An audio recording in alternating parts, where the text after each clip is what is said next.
podcast.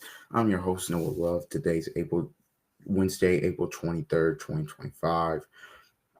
I'm gonna go through some good things here on the pod. Uh we've got the NBA playoffs tonight and the games of yesterday. Mainly gonna talk about the games yesterday. And then we will preview the NFL draft because that is tomorrow and preview basically the big headlines and storylines. I don't really have a lot of time here. I'm pushing up against it. So let's just get straight into it. NBA last night, big time playoff games. The Bucks and Pacers played game 2. The Thunder and Grizzlies played game 2. And the Wolves and Lakers played game 2.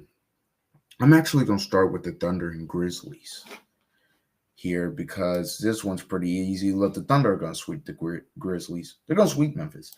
Memphis, look, they fought, they battled back in the third. It got down to 9. I was like, oh, but then nothing. John Moran had a tough start, but then he picked it up a little bit. Jaren Jackson played better.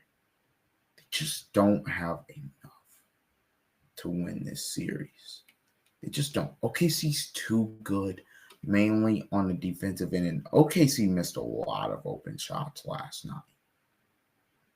They missed a lot of open ones, mainly early in the game. I'm looking at Shea at 27, but he has not been efficient in this playoff run to start. I thought Holmgren was really good last night. He really controlled the game on the inside. He had 20 points, 11 boards, 5 blocks. Jalen Williams had 24. They're just so deep. Again, they go into their bench. I mean, Caruso played 22 minutes. He was really good. He had 13 points. Was playing great defense, making hustle plays. I mean, you got Cason Wallace that can come in and give you good minutes defensively. Aaron Wiggins in the last game had like 22. I mean, you just never know who it's going to be for the Thunder. They're just so good. Memphis, well, can they get a game? Maybe. Maybe they play. Wow, they play tomorrow in Memphis. Obviously, it's a must win. Hopefully, maybe the crowd can give them a boost. And I hope they can get a game to at least make things interesting. I don't think they will, though. They showed some heart. They showed some pride. Look, OKC may be on their way. I think that's the 8th straight time they beat them. So they may be on their way to beating them for a 10th straight time. That's if OKC sweeps Memphis. But hopefully I'm wrong there. Hopefully Memphis can get a game. You always want interesting series. Now I'm gonna go to the two more interesting games. Indiana and Milwaukee. Let's talk about it. The Pacers are up 2-0 on the Milwaukee Bucks. Indiana scores 123 points to win this game. It was the return of Damian Lillard, Dame time, and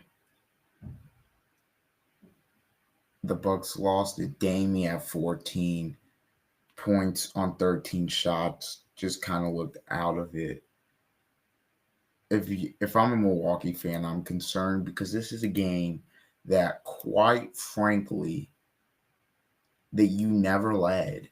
And you would think, okay, I shoot 51% from the field. I shoot 40% from 3. And I out-rebound the Pacers. You out-rebound them. But you lose the game. The Bucks never led.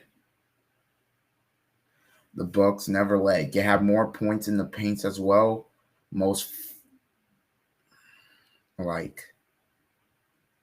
Wow.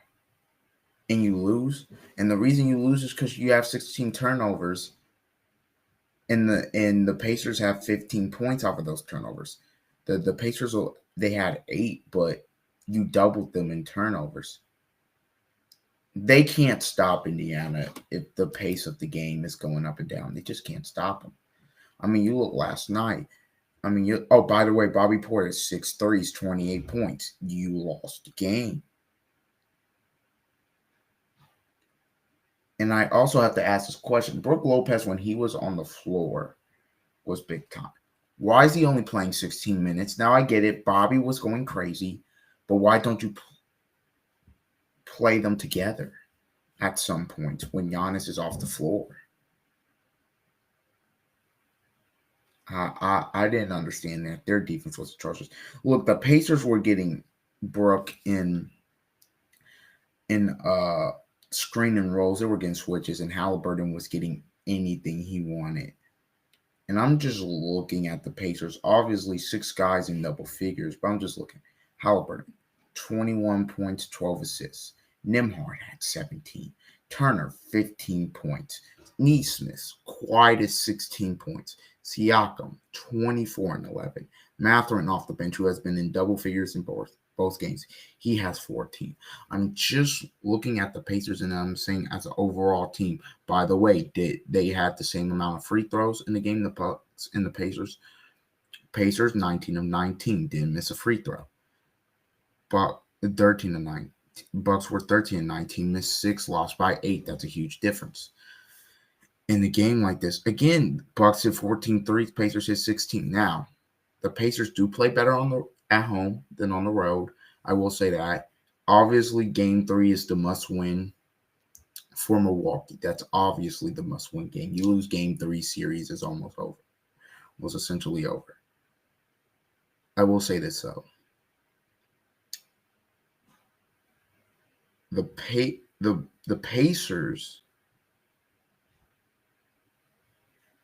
offensively late in the game. This is when the Bucks are able to slow the pace of the game down. That's where the Pacers get a little stagnant at points on offense. Milwaukee needs to slow down the pace of the game. They need to. If they want to come back and win, slow down the pace of the game because you make it a half-court game. You have Giannis, you have Brook Lopez. If the pace of the game is like it was the first 2 games in Indiana, the Pacers are going to win. And also, Doc's going to have to change his defensive coverages. Why but we like to switch. Bro, if I have a Halliburton and Turner pick and roll and Halliburton's getting a switch and Brooks on him every single time, that's bad. Brook, there was one time where he played good defense. The rest of them either got blown by Halliburton, either laid it in or got what he wanted. He got a pass to the corner, whatever. I mean, they attacked that so much. Obviously, Nembhard had the big 3 over Giannis. But the Pacers, they take great shots. They're so efficient. They take great shots. So when you continue to take, and Halliburton gets them in there to take great shots. When you're able to take and get great shots, I would say about 60% of the time, your averages are going to be pretty good. Because no matter if it's a 2 or a 3, I mean, look, the Pacers had a lot of wide open looks in these first 2 games. Now, the first game they didn't shoot it great. This game they shot it better. I mean, if you go back to game 1, look, the Pacers defense was really good. That one was a blowout as well, but the Pacers they didn't shoot it well. At least from 3, they were 38%, which is decent, but it's not great. Their offense wasn't flowing as well in the second half as it did this time, but they were up so much. Milwaukee, they played better. They probably played the best. That might have been the best they could play, at least from the offensive side. And they still lost the game. I mean, Kuzma gave you a contribution. Giannis had 34, 18, and 7. I mean, I guess you could have got more from Dame, but he had just got back, so he's gonna have 2 days off to condition and stuff. Portis had 28 and 12. That's as well as Portis is going to ever play, probably in a playoff game. And the Pacers still won. Doc Rivers, you have to figure out. They don't guard the three. Milwaukee they refuse to guard the three. Now, in Milwaukee, it's a different deal. The Pacers did what they had to do and they held serve. But Milwaukee, obviously, the pressure's on in game three. That's where the pressure shifts. Because a lot of people expect Milwaukee to tie the series up 2-2. And we're going back to Indiana for best of three. If Indiana wins game three, game four gets interesting because Indiana could go for a sweep. And Milwaukee, high key, if you get swept, Giannis might be out. You've heard the reports. He loves the New York area. I think they say he owns a couple businesses there. But he's looked at as the Brooklyn Nets as a prime target. Giannis in Brooklyn, low-key would be crazy. But the series is not over. Doc is saying, I still look at it as a long series. Well, if you lose game three, it can end up being a short series. Game three is on Friday night. So Milwaukee, the big thing for them is taking care of the ball. They have to take care of the basketball. Obviously, they're going to want to get Dame involved, but they got guard. They can't keep leaving the Pacers open. They got guard. And the Pacers last year, they're going to feel confident. Even with they won, right? Obviously, they're going to feel confident. But remember last year, they went to Milwaukee and took a game. When they won series, they took game two. That was the game where Indiana was firing on all cylinders. And Siakam was going crazy. So Indiana obviously is going to feel confident. To me, it's going to be about, can Indiana withstand the punch of the Bucks early? Because the Bucks are probably going to come out and punch them in the mouth. Can you withstand that? If they can, they have a chance to take game three. If I'm Milwaukee, game three, you got to come out and you have to shut it down early. You have to get up early. You have to punch them in the mouth, make sure they don't get up. That's if you want to win game three. If you don't, because that place is going to be rocking because they know you need this game. They know it. It'll be interesting to see how Milwaukee plays. Again, they're going to have to change up their defensive coverages. Look for Dame to have a better game. Giannis is going to do his Giannis things. Bobby probably won't play like that again, so somebody else is going to have to step up for the bench. But if you're the Pacers, just keep playing that balanced basketball. Ball keeps moving and things like that.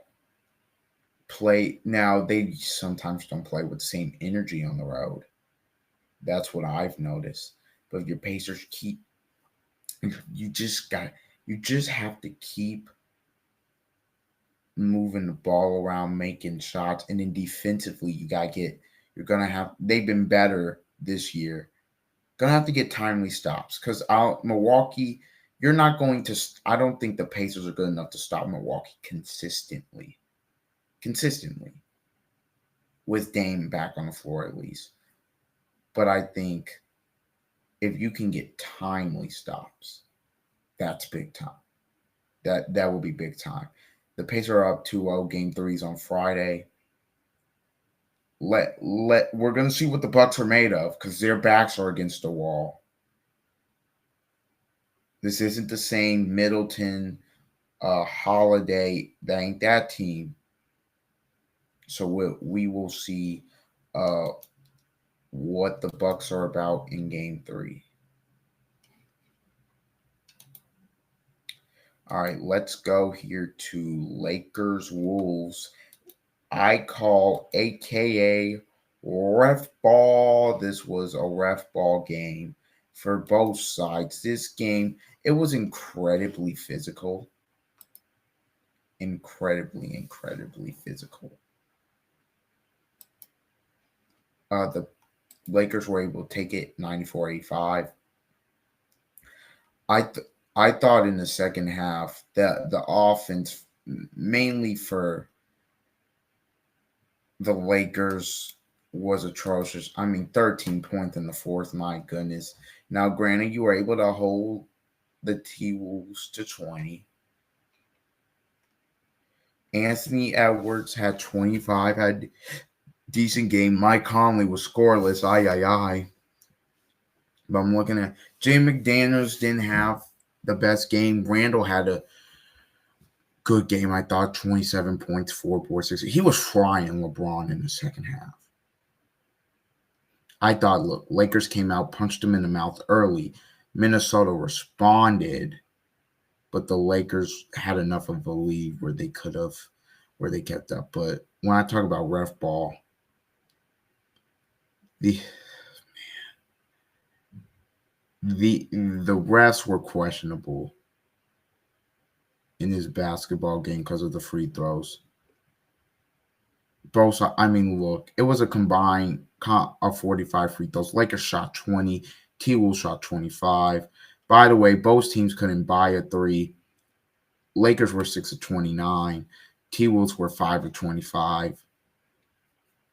That should tell you everything that you need to know. In terms of the offense of this game, the T-Wolves shot 38%, but there were a couple times where it was getting physical, and there were some fouls that were missed.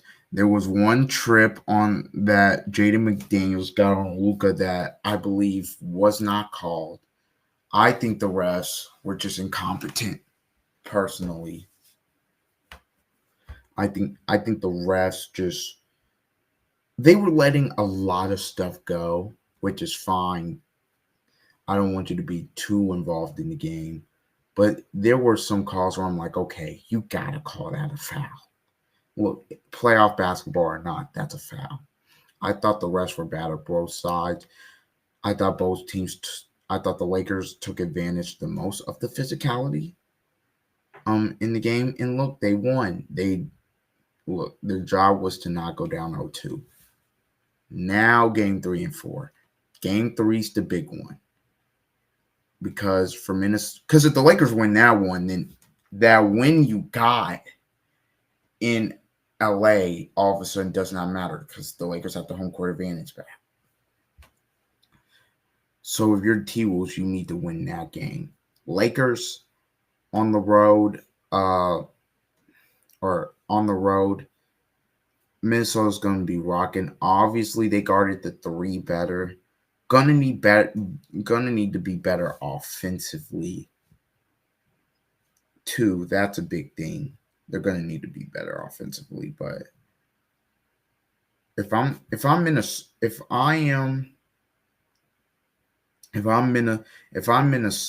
I'm just like, look, and you're gonna have to do your things and gonna have to use some ball screens. You want to hunt the mismatch potentially with Luka at points, try to get him one-on-one. Mike Conley, you're going to have to play better. Gobert, you're going to have to do a better job of controlling the boards. You obviously, DiVincenzo, they held him to 4 points. I'm just looking at the foul trouble here. Randall 5, McDaniels 5, Naz Reid 4, DiVincenzo 4, can't happen. I think if you're Minnesota, you're just thinking about, look, we're going to go home and shoot the ball better. That's going to be big time. If you're the Lakers, you need to keep the same defensive intensity. Obviously, you want to shoot the ball better too. But mainly the defense that you played in this game, you want to keep that. You want to keep that same defensive intensity so you can get the win. I think that's going to be huge. Tonight's games, Cavs Heat. Uh, I got I got Cleveland in the game. Cleveland won game one. I think Miami can give them a fight, but I got Cleveland. Celtics Orlando. I've got the Celtics. Again, Celtics winning game one. Tatum and Brown didn't play that great, but Derek White did. I think the Celtics take it. And then Houston, and goes to have Houston tying the series. Look, I know Golden State took game one.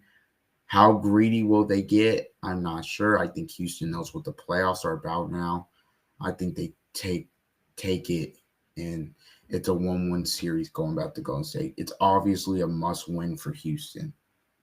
Obviously, because if they go down 0-2, it's pretty much over. It's pretty much over. Because 0-2 back against Butler, Curry, Draymond, going back to the Bay, yeah. Yeah,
All right, now let's get into the NFL draft.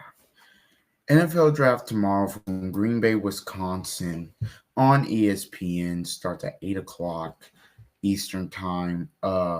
Some big headlines slash storylines to watch. The Titans. Who will they take at number one? Spoiler alert, it's going to be Cam Ward. It's going to be Cam Ward. After that, what will the Browns do with the second pick? What will the Giants do with the third pick?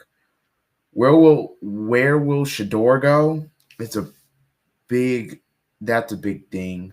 Who will be the second quarterback off the board? Because I've heard Jackson Dart. Obviously, you've heard Shador. I've heard Jackson Dart. I've heard Tyler Shook out of Louisville. I've heard uh Milrow, who again, Milrow's a bit of a reach. I think he would need to sit under somebody for a year or two so he can develop because freak he has freakish talent.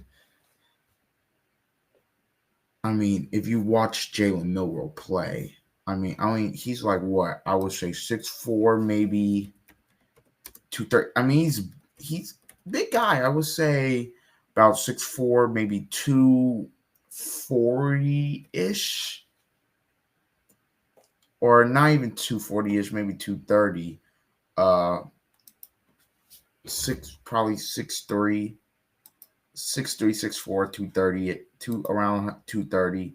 Um, has decent arm strength. He struggles with throwing to the sidelines a little bit. That's something he needs to work on. Has a great running ability, but I do think he needs to sit.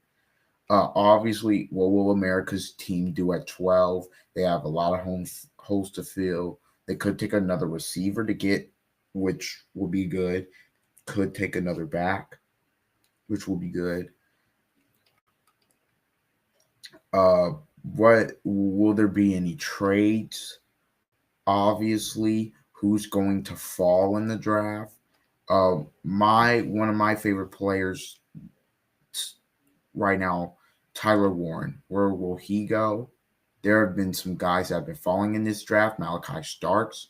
I thought he would be in the top 15 right now. They've got him. Yahoo Sports has got going. I believe this is 30th. No, not 30. It's 29th to the Washington Commanders, which is interesting.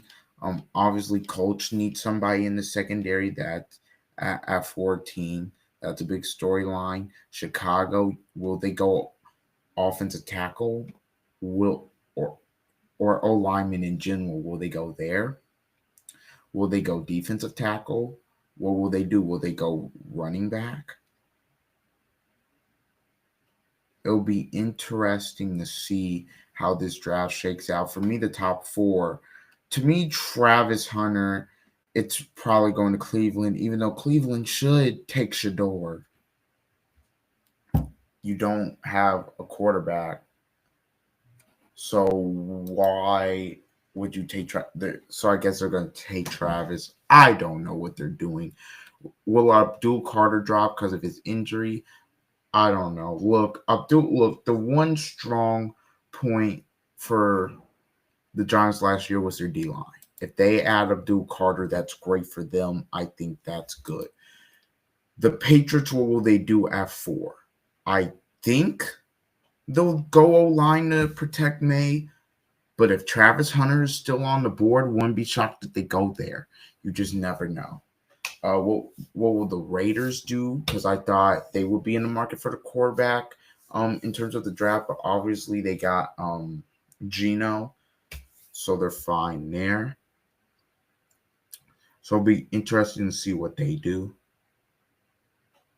And this is just the first round, obviously. What will the Chiefs do? Obviously, down because they're down near 30, 30, 31. Yeah, they got 31st pick. I assume they'll probably take offensive lineman, mainly a tackle because they need one.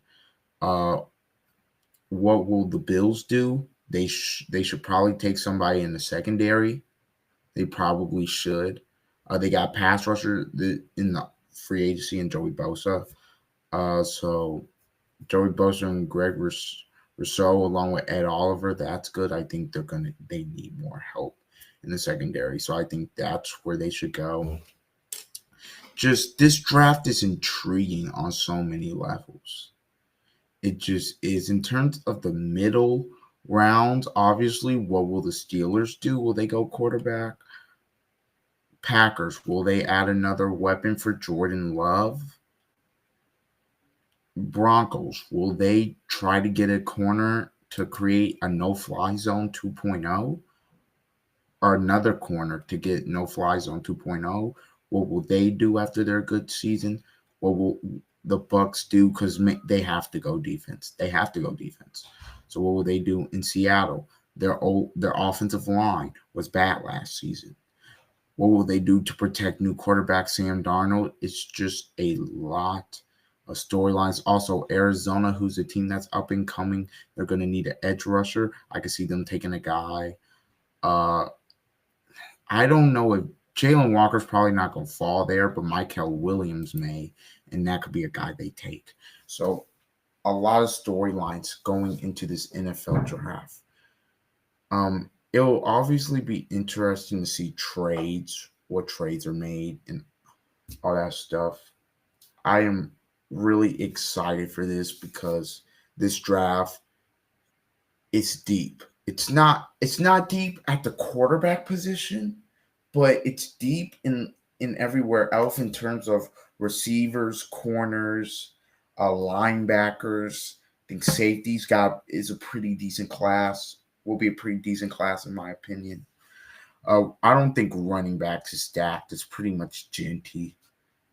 Scatterboo will be kind of a lower round pick, but that's it for today's pod. I tried to going up against the time here. This will be upload. This will either be uploaded in the evening or I may postpone it to Thursday morning. I'll let you guys know on my Instagram. Yeah, please like, comment, and subscribe. And until next time, see ya.